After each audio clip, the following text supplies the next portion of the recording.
所以咱来看欧洲的国家爱沙尼亚打算要互咱设立办事处。外交部表示，目前是要长期的讨论。不过有学者认为讲，在立陶宛了后，即嘛爱沙尼亚要互咱设立办事处，这嘛显示咱台湾甲欧洲的关系有个提升，对咱的经济甲外交拢有帮助。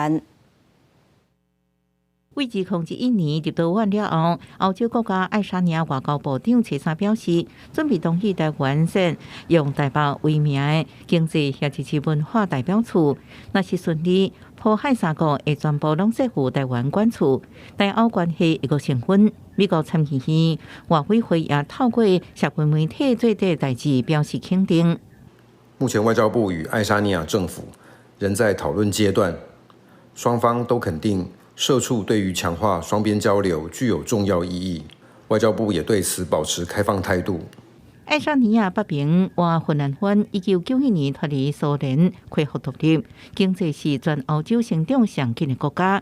在数位产业、科技创新这领域，搁在全球排头前。爱沙尼亚也捌在 WHA 为台湾发声。学者分析，若爱沙尼亚设处经济层面，双方在电动车、科技领域应有更加侪交流。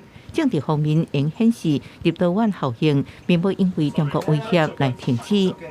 那所以说，从这一连串的到现在的爱沙尼亚，它要设立一个台北办事处，那我们可以证明说，在外交上，立陶宛效应是在发酵当中，是很明显的一个政治外交上的一个突破。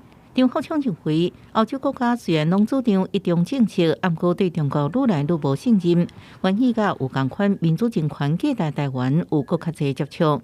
外交部长吴钊燮特别也受到国际峰会甲安全中心智库邀请，要访问爱沙尼亚首都塔林，佮发表演讲。